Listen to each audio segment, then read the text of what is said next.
Buster Keaton was a cinematic pioneer. The word genius is bandied about far too often. As applied to Buster Keaton, it is barely adequate. Buster Keaton's death-defying screen stunts wowed audiences. However, it was his skill as a filmmaker that made him unique and an innovator in the industry. A comedy genius, an acting genius, but also a filmmaking genius. He could do things on the screen which made you think, my God, that really is life. And of course, as a director too, he moved movies on. Known to audiences as the Great Stoneface due to his deadpan performances, Buster Keaton's groundbreaking films have influenced generations of filmmakers since. People now look upon Keaton as the great artist of the era.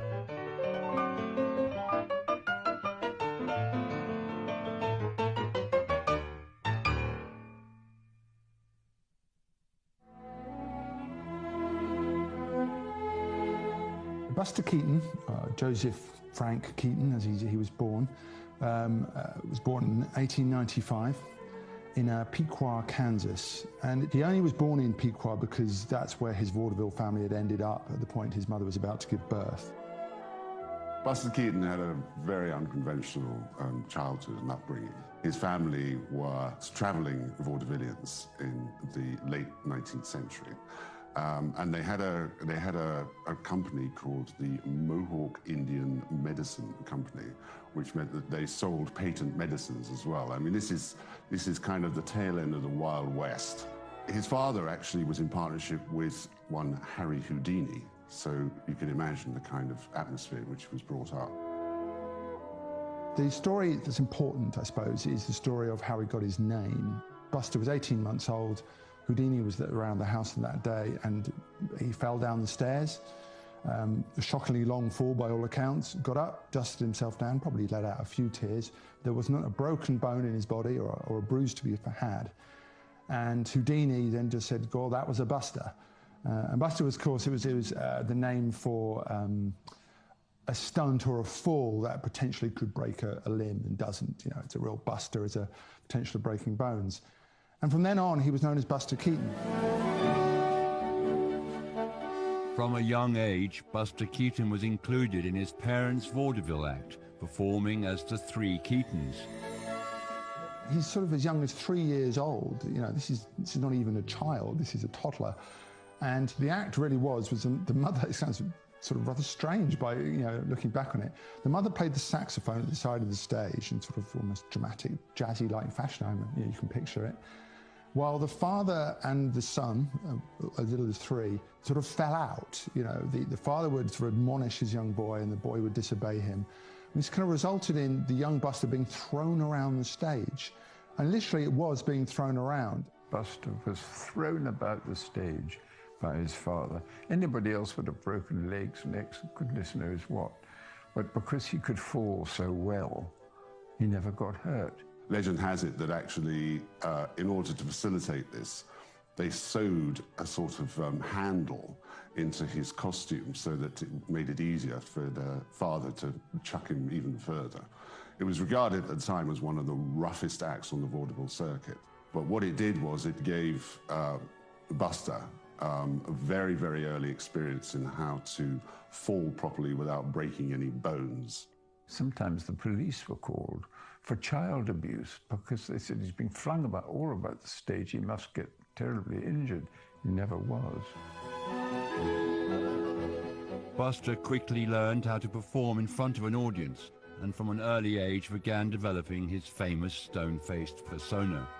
The myth goes is that Buster realized as a child that if he smiled and laughed along with this act, audiences laughed less.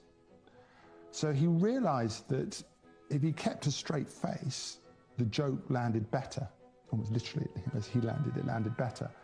And that's where it's thought that he understood, the great stone face that would be central to his act, central to the persona of the great Buster Keaton, came from, was that, don't laugh. Look sad, look mordant, and the joke is funnier. Buster became a rising vaudeville star, and in the Three Keatons toured extensively across the United States. His father struggled with alcoholism, though, and his condition threatened the act. I think the sadness of the fact that the father was an alcoholic, that it must have been partly genetic, or certainly an addictive personality, because obviously Buster would sadly succumb to alcoholism himself. Eventually, the Three Keatons had to disband, mostly because his father was an alcoholic and was drinking too heavily to be performing well. And so at this stage, Buster's got all the experiences that he needs, and he launches his own solo career. Buster left his father in California and with his mother traveled to New York. Once Myra, Buster's mother, and Buster had ended up back in New York, he got drawn into the kind of the pull of film, as a lot of the vaudeville acts were doing at that time. And Buster came into contact with Roscoe Fatty Arbuckle, who at that time I think was still one of the Keystone Cops, but was a rising star and had begun making films himself and begun directing films himself. And they got to know each other well enough for Fatty to kind of say, well, come to the studio, have a look round, and maybe, you can be part of this kind of new world of cinema. He was first resistant because his father was just most distrustful of films. So he said he borrowed a camera and took it back to his room and dismantled it and reassembled it. Having understood how it worked, he then regarded himself as professional enough to be able to enter film. That may be a reason why he became a great director. He seemed to understand the camera. Buster Keaton was hired by Arbuckle's employer, Joseph Schenck, at Comique Films as a performer and gag man. The actor soon made his screen debut.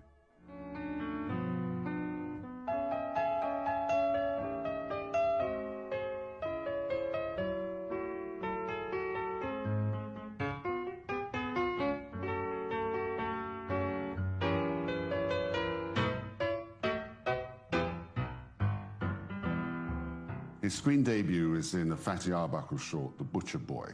Fatty Arbuckle was a very, very gifted comedian, silent comedian, and Buster Keaton learnt an incredible amount from him. The Butcher Boy is set largely in a shop, of which there is part of it is a butcher's. Fatty's very much the star of this one. He's playing the butcher, but Buster Keaton's playing the shop assistant, and it's, you see some classic Keaton already in his first screen appearance.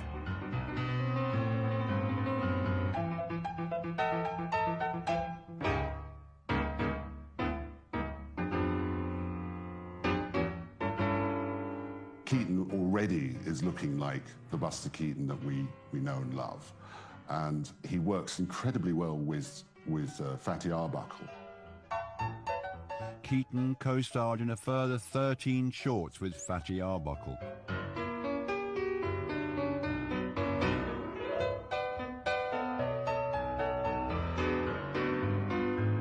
It was a good marriage. It was a good kind of double act. It's lesser known, I think, these days, than because they became known very much in their own rights. I think it's a little forgotten that they made so many films together. As they go on, you get a sense of Buster is a bit more special than Fatty Arbuckle, that he's got something, sublime going on, and he was getting more and more of the action, and certainly more and more of the physical jokes.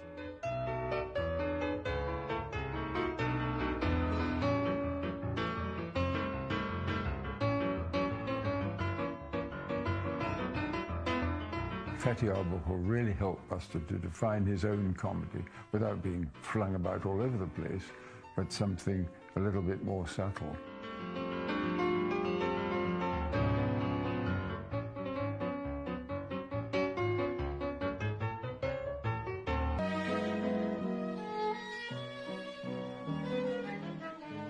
In 1920, Buster Keaton starred in his first feature film, The Saphead.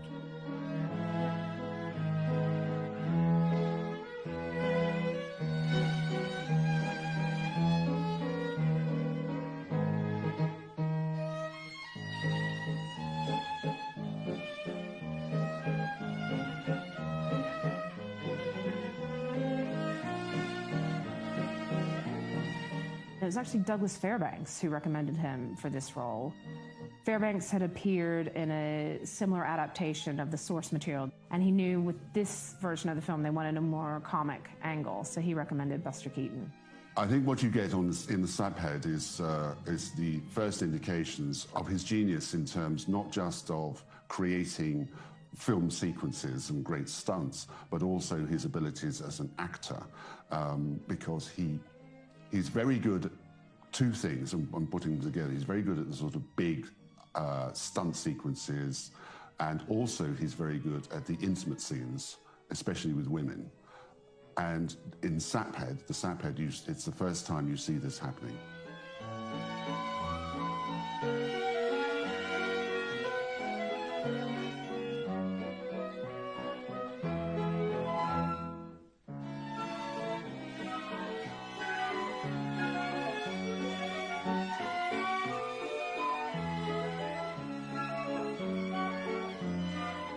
After the release of the Saphead, Fatty Arbuckle left Comic Films and signed a new contract with Paramount.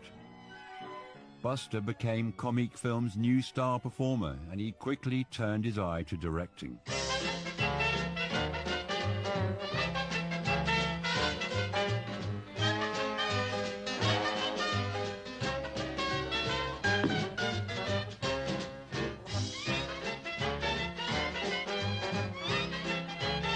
When Fatty Arbuckle left Comic Films, Buster Keaton basically took over, which meant that he had total control of all the material he wrote and directed and starred in. And this was, of course, manna from heaven for him. There'd been a film called High Spirits that actually was the first one he directed that he said, let's not put it out, because he made a film called 1 Week shortly after that. And 1 Week kind of gives very loudly the signal of what was to come.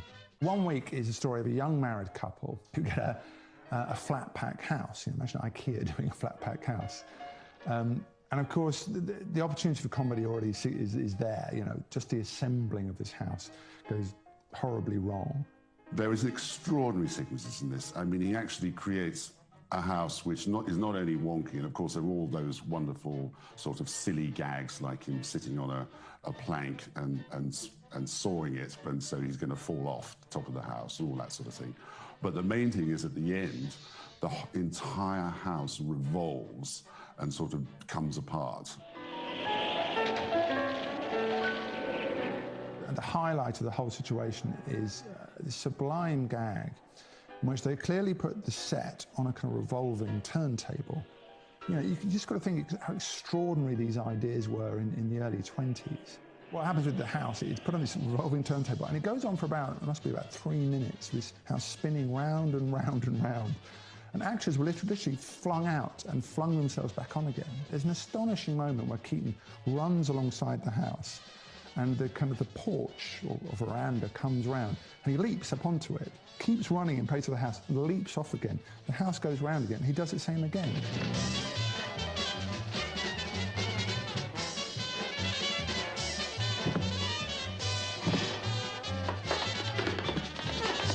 And again, what astonishes you when you think about it is these aren't special effects. These are just people doing it. You know, this is a house spinning on a turntable at a huge, fast rate. And this is this incredible acrobat, this athlete, with almost insane amounts of sort of physical courage, just flinging himself on and off this set. All those primal elements, houses, things that sort of fall apart, wind, are all present and correct. And these are elements that he would use time and again in his bigger films. In May 1921, Buster Keaton married Natalie Talmadge, the sister of popular film actress Norma Talmadge. The couple had 2 children. Buster continued to explore his interest in special effects, and later the same year released the groundbreaking short The Playhouse.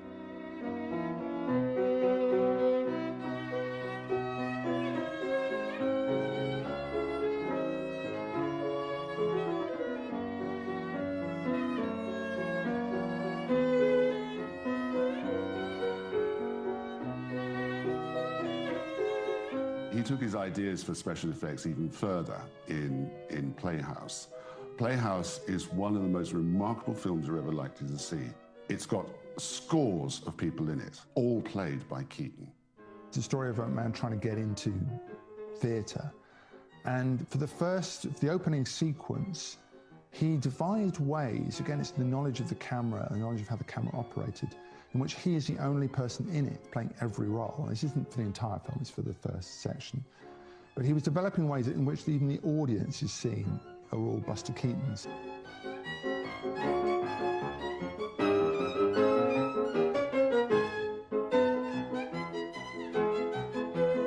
Nine different versions of him are in the orchestra, and he's dancing with himself on the stage, and it's just remarkable to watch. It's such fun, and it just looks like he's having fun making this as well.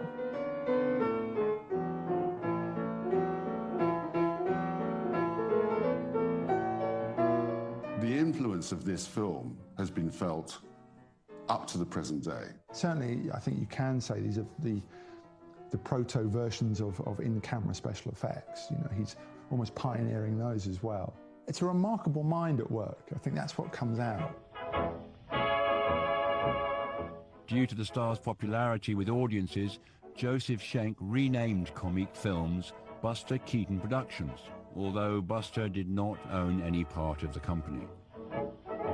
In 1923, Keaton directed his first two feature films, The Three Ages and Our Hospitality.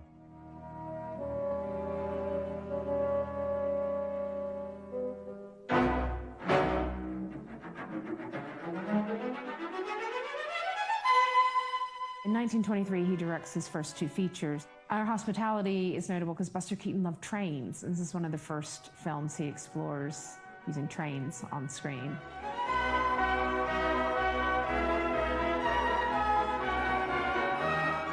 Trains become his great prop and his great leading lady, I think, you know, and obviously there's his masterpiece to come. But the wonder of it, I think, is that it isn't just props or sets that he works with. He wanted to get out into the interior of America and film along railroad tracks. And he obviously were the railroad tracks. And you have America as his backdrop.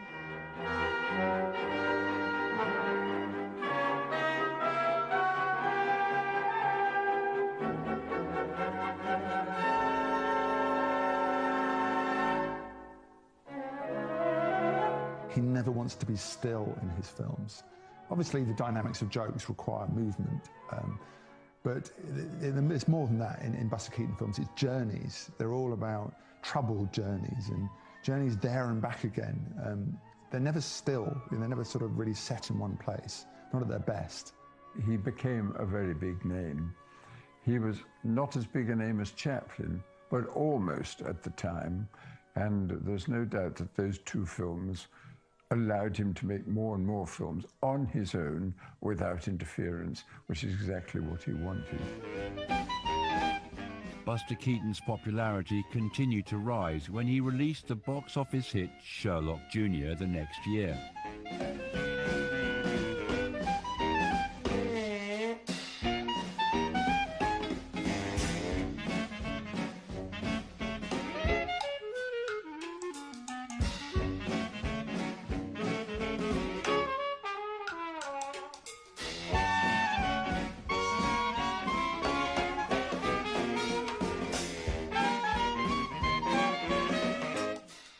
Sherlock Jr. begins the era of he's reaching a point of sort of greatness in terms of his output, in which he's sort of almost overtaken the times with it, how good it's become, in that critics were now getting bamboozled by it, I think. Audiences were starting to be sort of perplexed, in the sense that I think he was moving beyond easy sentiment.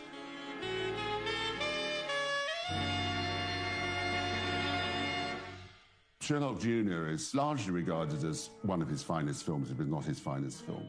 He plays a cinema projectionist who falls asleep when he's projecting a film, and actually the characters on the screen become part of real life. They step out of the screen.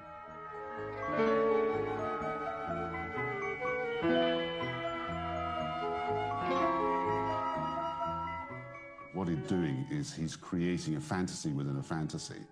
And again, this had huge influences on subsequent filmmakers. I think it just shows that sort of playfulness, that inventiveness, the creativity that Buster Keaton was known for. And it's just sort of a novel concept for the time. And again, he's doing his own stunts. Sherlock Jr. is notorious for many of its stunts, in particular one where he's running across the roof of a moving train.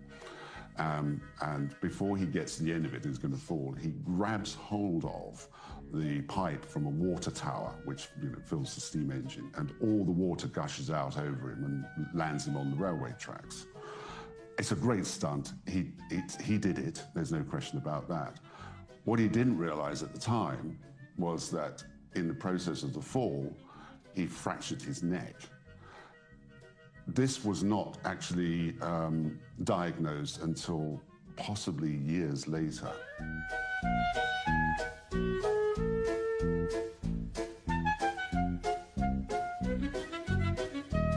It shows the idea that in film you can do anything.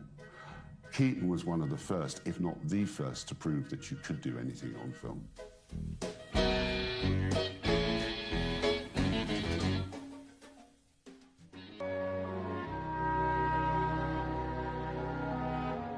In the mid-1920s, Buster Keaton's marriage to Natalie Talmadge began to break down. His private life isn't going very well. He'd married, well, sort of at that point, sort of into Hollywood royalty. It shows you kind of what a big star he was. The Talmadges were big stars. Joseph Schneck, his producer and pretty much his manager and controller, was married to Norma, and he married Natalie. And it seemed like, you know, the perfect setup in a way, that the great producer with the female star and then his great protege, his great star with the other sister. But I think that's on the surface. Keaton had a fairly unhappy personal life.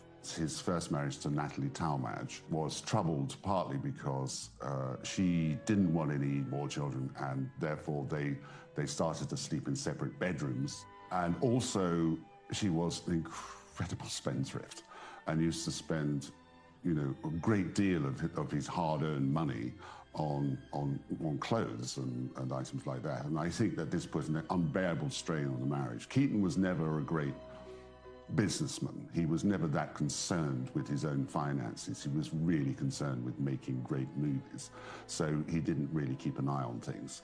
And I think that this definitely contributed to the breakdown of the marriage. Buster and Natalie remained married but lived separate lives. The actor's turbulent private life was reflected in his work, and his next few films, including 1925's Seven Chances, failed to find an audience. In 1926, Buster Keaton released The General.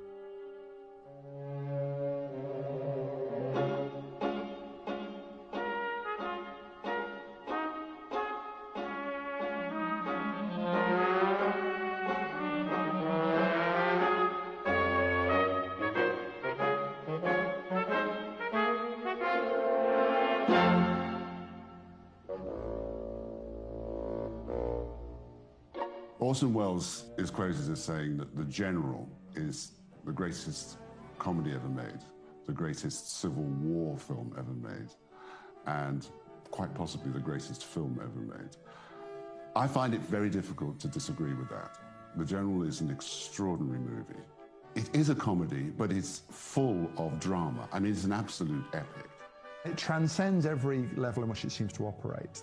Its greatness. Its greatness is in, as a silent comedy, it's extraordinary. But more than that, it's a vision of the Civil War like we never got anywhere else, with an element of truth. And you remember the time, this is 1926. You are less than a generation after those, or just about a generation after those who would have experienced the Civil War.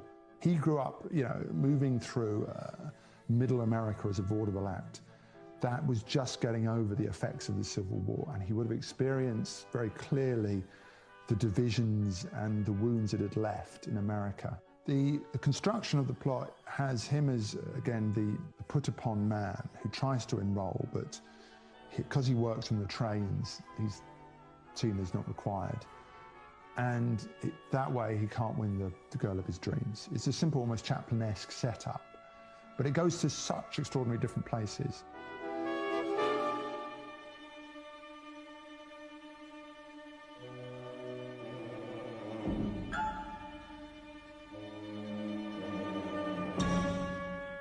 You have to remember, in the making of the film and the construction of the scenes, the camera is placed on another train running sort of in parallel to the train. And they would have to be in perfect sort of synchronicity with one another to create these jokes. More than anything, what you see is the emergence of a stunning directorial talent.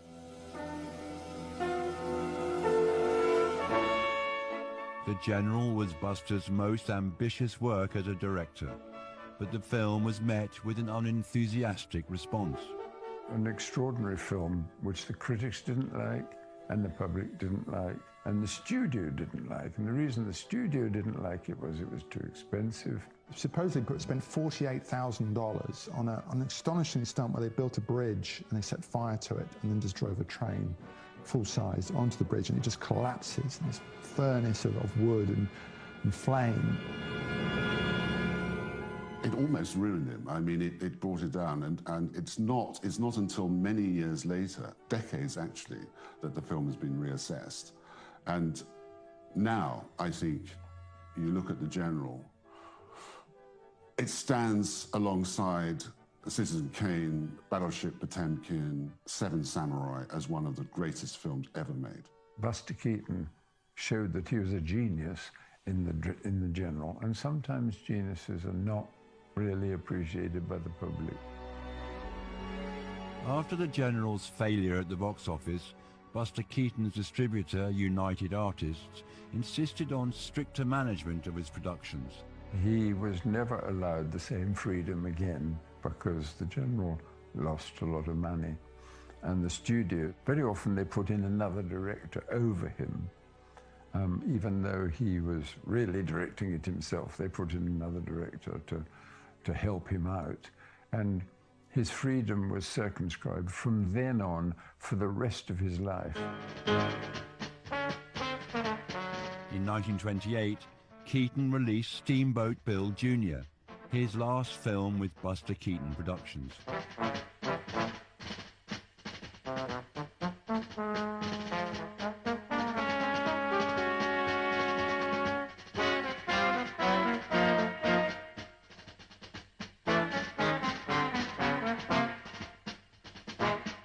The wonderful thing about Keaton is that however bad things got, and he did have enormous peaks and troughs in the course of his career, when he got the opportunity to again come back, he came back with the most extraordinary film, Steamboat Bill Jr. And as always, he pushed the envelope of what you could do on screen.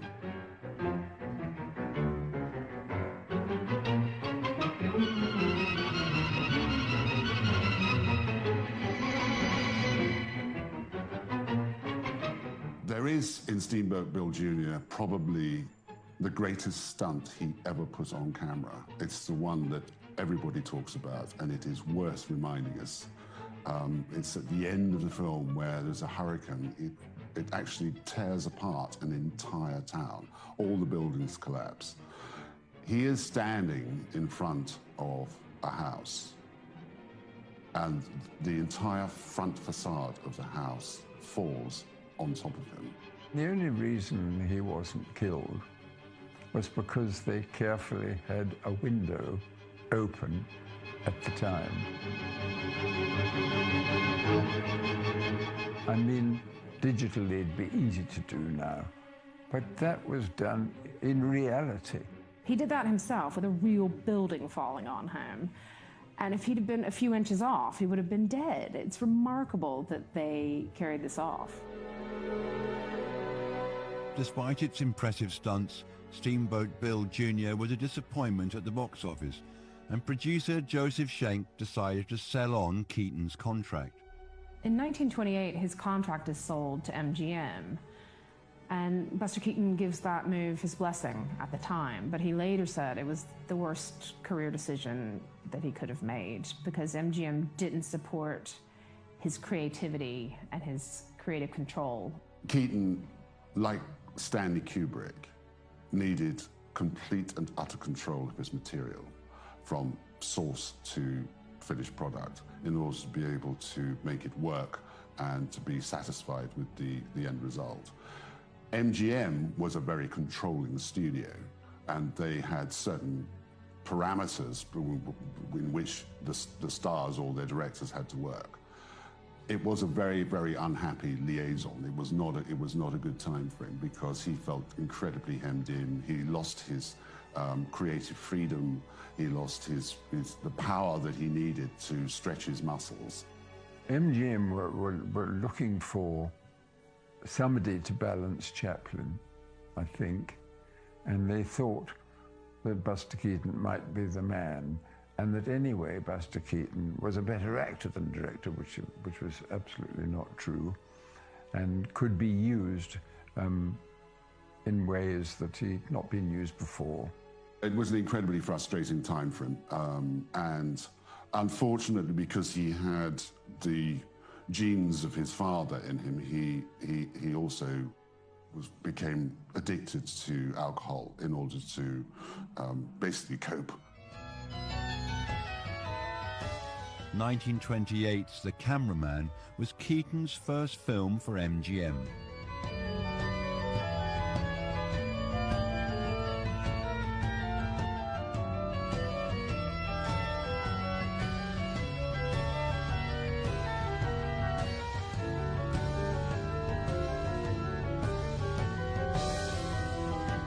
Cameraman was a good film. It wasn't one of his top films, but it was still a good film. And he played a cameraman who wanted to become really a big man in his profession. And there's a wonderful scene where there's a ticker tape, welcome to Lindbergh, right through New York. And the cameraman actually thinks it's for him.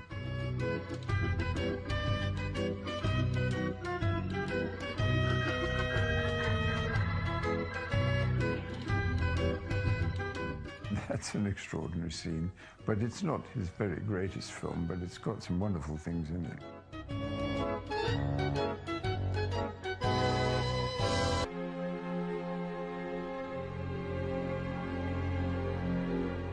Buster Keaton had signed a new contract with MGM, but was not happy with the amount of control the studio exerted over his work.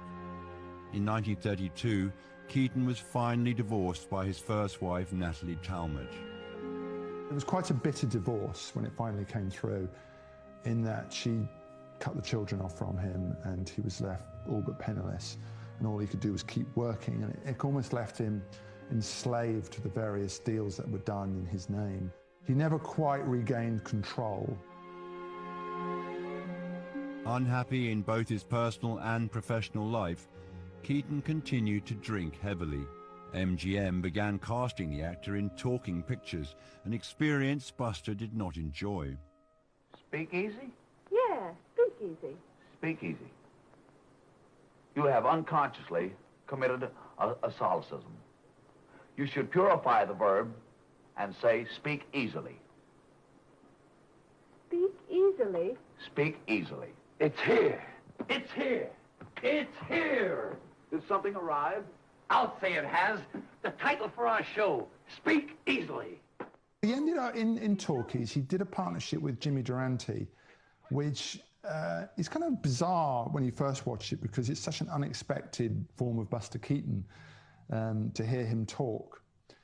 But ironically, he's got a good voice. You know, as much as you know him as the great stone face, never to utter a word, when you hear him talk, the voice fits, and it's almost like a kind of gruff Jimmy Stewart. Now that is authentic. Uh-huh. But it would be much more effective if you were in the nude. Professor, that's out. No nudes. But James, it was done so in Athens. Yeah, they might get away with that in Athens. That's a college town. They're well-written, fast-paced comedies, And by all accounts, he was quite involved in, again, the construction of jokes and the construction of gags within them. He didn't quite, fall away from being a director, but he was never quite the power he used to have. In 1933, Buster was fired by MGM, due in part to his drinking and the effect it had on his work.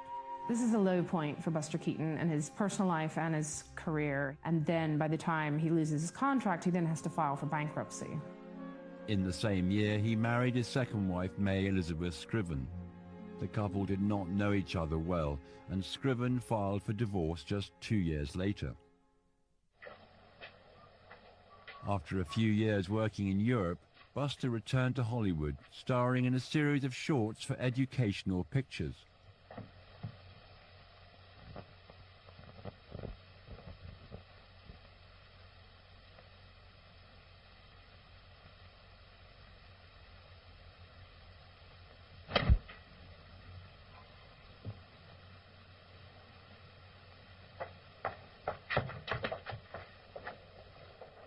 Part of his salvation at that time was making shorts for educational pictures, and it allowed him to at least continue with the comedies and the slapstick. They were still funny. I mean, he clearly still had it. He hadn't lost anything in the process of all this stuff with MGM. And it gave him another outlet for perhaps rather more simplistic comedies, a return to the days of perhaps his time with Fatty Arbuckle. Most of these educational pictures films are seen as more of a rehash of his earlier work, and they're not as brilliant as some other parts of his career. Of this batch, Grand Slam Opera is the one that most people single out as the best of this phase of his career.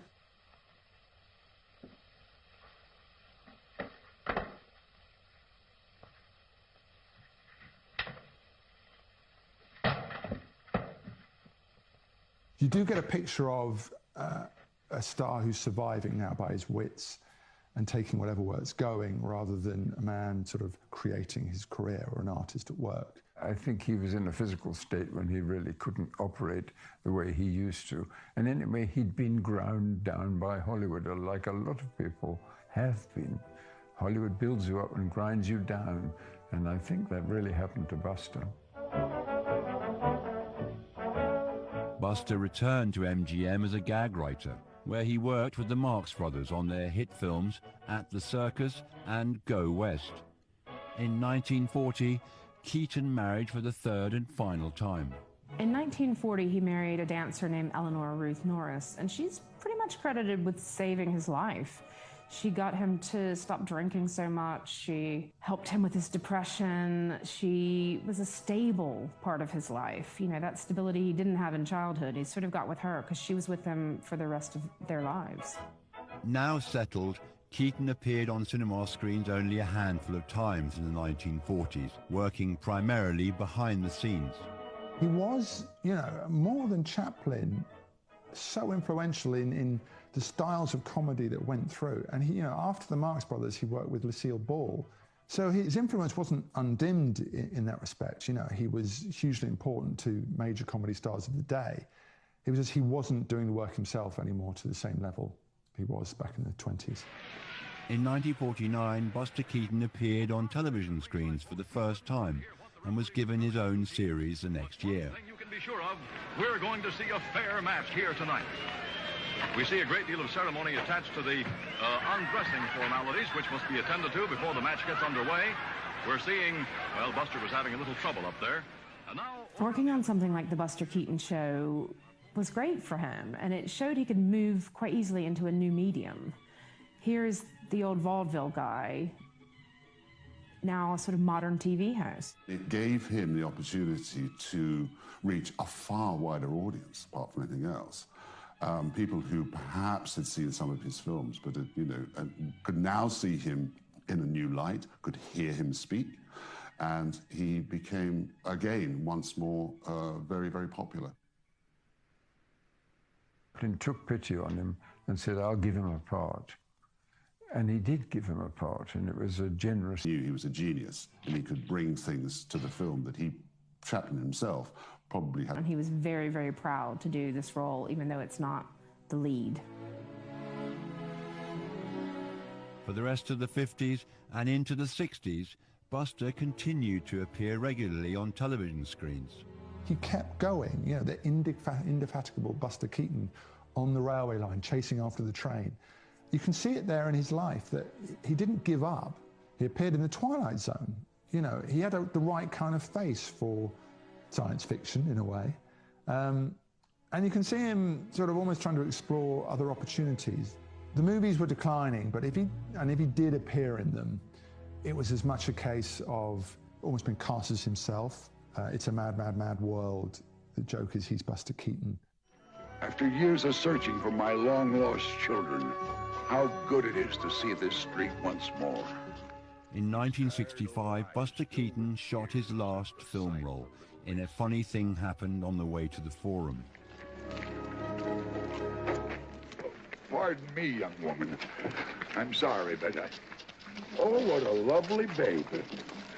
Just about the age of my children when they were stolen in infancy by pirates. But at least I have the comforts of my lonely home. A Funny Thing Happened on the Way to the Forum is a 1966 comedy. It is all-star cast, and it's great to see Buster Keaton popping up in color with these more modern actors. It is a very funny film indeed, and Keaton himself is absolutely hysterical in it. Of course, he's sort of older, and he speaks with this wonderful sort of gravelly voice. He's still got the great stone face. Hardly moves it, completely impassive. And again, he did his own stunts in it, which amazed the cast. Most of them were much younger than him.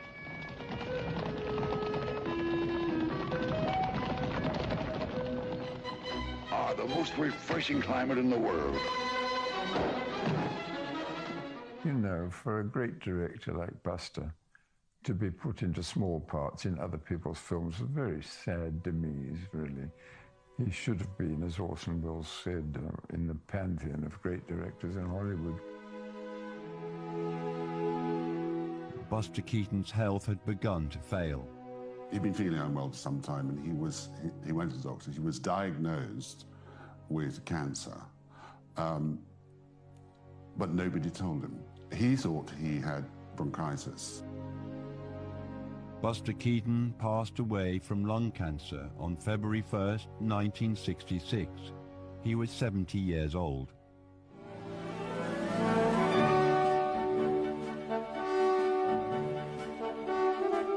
If anybody else says it's like old times, I'll jump out the window. When he died, suddenly people began to realize what they'd lost. And his films, his great films, were shown again and again on television and were given a re-release.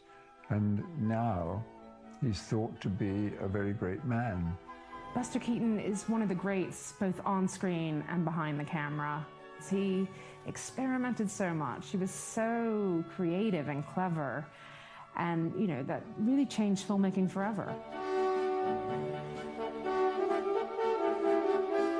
He fashioned cinema faster and in more extraordinary ways than any other director of his time. In the 1920s, he moved it on 50 years. He was an innovator, he was an artist, he was an actor, he was technically adept, and he was unbelievably courageous. I think that the whole filmmaking community in the intervening period owes him enormous debt.